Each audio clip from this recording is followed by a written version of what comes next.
Press the bell icon and subscribe Hind Express. Dumra मुख्यालय स्थित Shandilya institute में श्री राम ललित सिंह की अध्यक्षता में एवं DSLR पुपरी श्री ललित कुमार सिंह के द्वारा श्री सुधांशु कुमार चक्रवर्ती द्वारा लिखित पुस्तक भारतीय रंगमंच परंपरा एवं प्रयोग का विमोचन एवं इस एकांकी नाटक का मंचन संस्था के छात्रों एवं अन्य उपस्थित अतिथियों के बीच किया गया। श्री सुधांशु कुमार चक्रवर्ती बिहार के जाने माने साहित्यकार एवं नाटककार हैं, जिन्हें कई सारे पुरस्कारों से पुरस्कृत किया गया। पेशे से शिक्षक श्री चक्रवर्ती द्वारा प्रस्तुत नाट्य मंचन अत्यधिक समसामयिक एवं ज्वलंत सामाजिक मुद्दों से संबंधित है, जो आज के परिदृश्य को पूर्ण संदर्भित करता है। श्री ललित कुमार ने इनकी पुस्तकों और उनके बारे में उपस्थित छात्रों और अतिथियों को संदर्भित किया कि एक शिक्षक के साथ साथ श्री चक्रवर्ती बिहार के चर्चित साहित्यकार, नाटककार, पत्रकार एवं सामाजिक कार्यकर्ता हैं, जो अपनी रचनाओं से सामाजिक सांस्कृतिक बदलाव की कहानी गढ़ रहे हैं। संस्था के निदेशक श्री बालबोध झा ने कहा कि श्री चक्रवर्ती द्वारा रचित नाट्य पुस्तक एवं उसका मंचन निश्चित रूप से समाज को एक नई दिशा और जागरूकता प्रदान करेगी। मौके पर गीतकार गीतेश ने अपने अंदाज में उपस्थित लोगों को आनंदातिरेक और अभिभूत कर दिया। उन्होंने कहा, अपने नेक कर्मों से लोगों के दिल में उतर कर देखिए, गमजदा आंखों में थोड़ी खुशियां भर कर देखिए, सुकून की खुशबू से सच में नहा उठेगी ये जिंदगी, लेके मरहम जख्म की बस्ती से गुजर कर देखिए। मौके पर हिंदराइज संस्था के संस्थापक नरेंद्र कुमार के द्वारा रोहित शर्मा एवं आत्मनिर्भर सेना के जिला अध्यक्ष गुलशन कुमार को इस कार्यक्रम में भाग लेने के लिए भेजे। उन्होंने कहा कि आत्मनिर्भर सेना के तत्वावधान में जिला में सामाजिक, सांस्कृतिक एवं शैक्षणिक क्षेत्रों में सकारात्मक बदलाव के लिए हर संभव प्रयास किया जाता रहेगा। इस अवसर पर जिले के प्रमुख गणमान्य व्यक्तियों में राम बाबू सिंह सामाजिक कार्यकर्ता, कृष्णनंदन लक्ष्य युवा कवि, सरोज कुमार अधिवक्ता, सत्यम एवं सुशांत शांडिल्य बाल कलाकार के साथ साथ BPSC की तैयारी करने वाले सभी छात्र छात्राएं उपस्थित थे।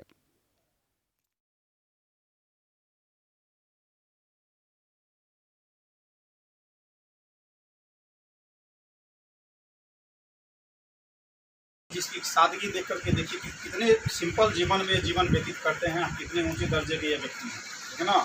तो ये सब एक जीवन में प्रेरणा लेने की आवश्यकता है, ठीक है ना। तो गीतेश जी अच्छे कलाकार भी हैं, देखते हैं किस तरह से मंच का संचालन करते हैं, कवि महोदय भी हैं, तो सीखना चाहिए इन लोगों से, प्रेरणा लेनी चाहिए, ठीक है ना। तो उनका भी हम स्वागत करते हैं। सरोज जी हैं, सरोज जी का भी मैं, सरोज जी है ना जी, इनका भी मैं हार्दिक अभिनंदन करता हूँ, स्वागत करता हूँ। उसके बाद हमारे राम बाबू जी भी हैं। राम बाबू जी का घर यहाँ पर बनगांव है, जहाँ पर बनगांव में जो इस मंदिर भगवान है, बहुत लोग गए होंगे, लेकिन बहुत लोग अभी भी नहीं गए होंगे। देख लीजिए, सीतामढ़ी के हैं, लेकिन उतना बढ़िया चीज़ पर नहीं गए होंगे, आज तक कभी गए भी नहीं होंगे। नाम भले ही सुने में तो बुधायन छे, कतो एगो बुधायन छे, लेकिन पता छे बीच से कुछ नहीं पता। तो अपने शहर में भी कम से घूमना चाहिए, जो भी पर्यटन स्थल है, जो भी तीर्थ स्थल है, उसको घूमिए, देखिए और उसके हिस्ट्री के बारे में जानिए, इसकी हिस्ट्री क्या रही, आखिर ये क्यों इतना महत्व है ये जगह, ठीक है ना। क्योंकि आपको लगेगा कि छोटी बात, लेकिन यही छोटी बात यदि BPSC में पहुंच जाइएगा ना, कहाँ घर सब हुआ, सीतामढ़ी के तुझ हो, अरे सीतामढ़ी में तो एगो बुधायन मंदिर है, जैसे ही नाम पड़ेगा कि बस पसीना चालू। क्यों सीतामढ़ी में वैज्ञानिक और नए वैज्ञानिक में संघर्ष हुआ कि मेरी बात को ये नहीं मान रहा है, कि नया नया आया है, क्या जानता है। जिस प्रकार से परमाणु वो सूक्ष्मतम कण है, डाल्टन साहब ने कहा कि परमाणु सूक्ष्मतम कण है जो अविभाज्य है, लेकिन उसके बाद बहुत सारे वैज्ञानिक आए, जे थॉमसन आए, गोल्डस्टीन आए, रदरफोर्ड साहब आए, मॉसले साहब आए, तो उन्होंने प्रोटॉन इलेक्ट्रॉन का आविष्कार किया कि ये परमाणु जो है वह सूक्ष्म कण जरूर है। मतलब पुराने वैज्ञानिक की बात माना उन्होंने, डाल्टन की बात को माना कि सूक्ष्म कण है, लेकिन वह क्या है कि विभाज्य कण है, उसमें इलेक्ट्रॉन, प्रोटॉन, न्यूट्रॉन पाए जाते हैं। उसी ढंग से क्या है, जैसे जैसे मानव सभ्यता का विकास होता जाता है, वैसे वैसे मनुष्य नए नए आविष्कार करते हैं। हो सकता है कि हमारी जो सोच पहले की है वह जीर्ण हो जाए और नई सोच वो मानव सभ्यता के विकास में काम आ जाए। इसलिए हमेशा नए नए शोध होते रहते हैं, परिवर्तन होते रहते हैं। तो बहुत ही सोच समझकर लगभग हमने 1998 से लेकर और आज तक बहुत ही शोधपरक मेरी किताब है यह नाट्य विधा की भारतीय रंगमंच परंपरा एवं प्रयोग। शुरू से भरत मुनि के नाट्य शास्त्र से लेकर और आज तक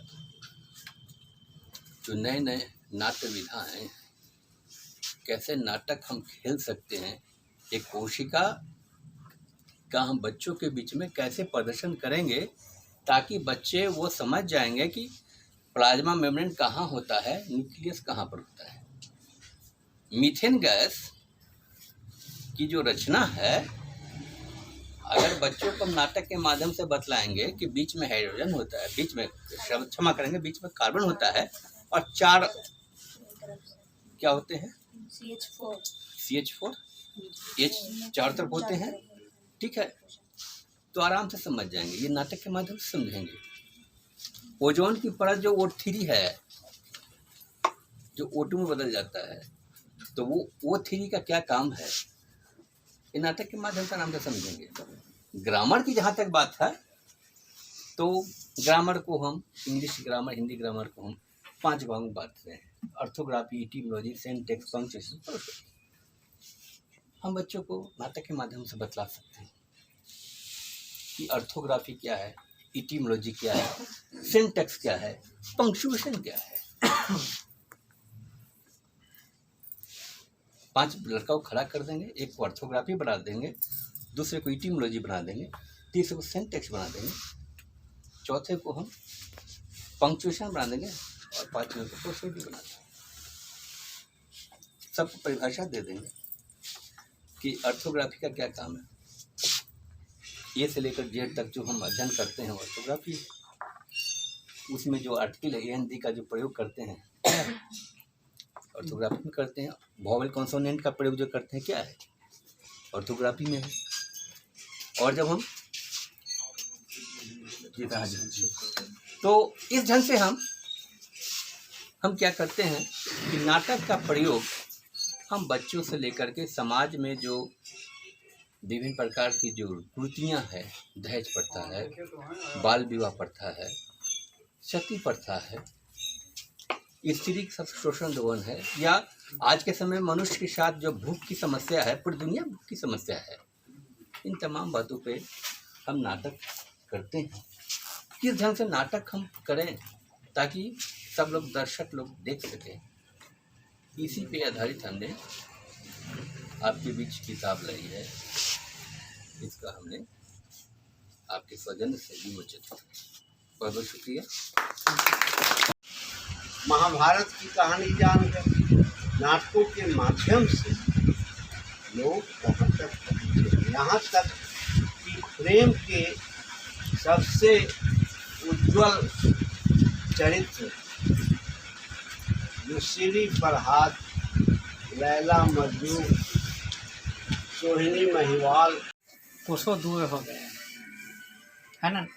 आजकल पहले नाटक लोग देखता था, आजकल के बच्चे नाटक करते हैं घर में। यही अंतर हो गया है। अब नाटक किया जाता है। आजकल के इंटेलिजेंसी तो ज़्यादा बढ़ी है, बच्चों में इंटेलिजेंसी बढ़ी है, लेकिन कहीं ना कहीं हम थोड़ा डाइवर्ट हो गए। आजकल के बच्चे से अगर पूछा जाए कि रामनवमी कब मनाई जाती है, तो सर आजकल के बच्चे जवाब देते हैं जिस दिन भगवान राम 8वीं पास करके 9वीं में एडमिशन कराया, उसी दिन रामनवमी मनाई जाती है। पूछेगा स्वर और व्यंजन की क्या परिभाषा है, कहेगा स्वर गाने के काम आता है, व्यंजन खाने के काम आता है।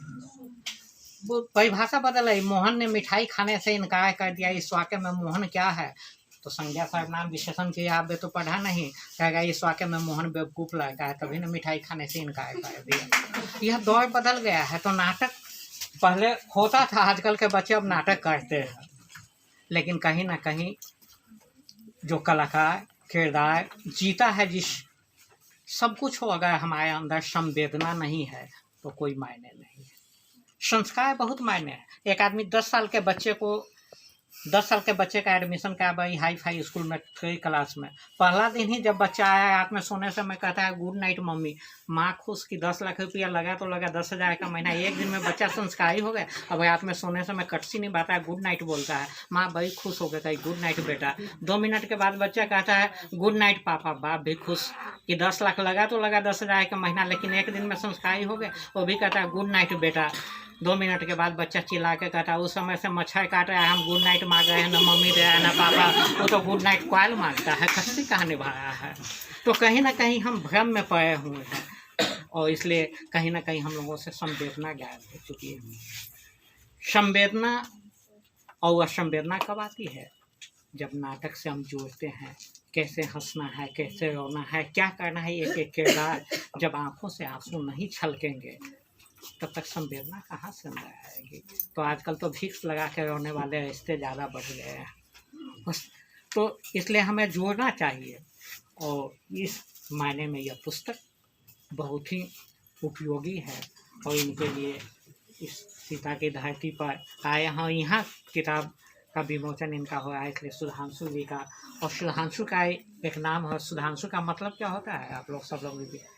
चंद्रमा, सुधा जो अंशु, जिसकी किरण जो हो शीतल हो, वह अमृत बरसाने वाली हो, सुधांशु। तो इस धरती पर सुधांशु जी का सीतामढ़ी की ओर से बहुत बहुत नमन है आपका, इतनी अच्छी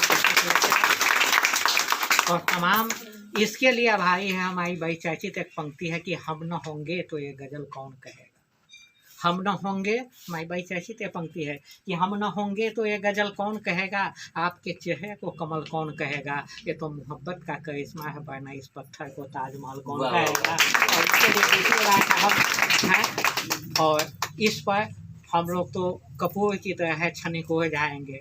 और सबसे बड़े हमारे अभिभावक, हमारे बुजुर्ग जो मार्गदर्शन हमारे बैगत के हैं, और अगर ये नहीं होंगे तो आजकल की पीढ़ी, लेकिन आजकल की पीढ़ी हम लोगों को बताते हैं कि माइनस माइनस क्या होता है, प्लस, और प्लस प्लस प्लस, लेकिन नाना नाना कहते कहते भी बहुत चीज़ दे देते हैं। तब उसको हम कहते हैं बच्चे सबको माइनस माइनस प्लस नाना समझ जाना।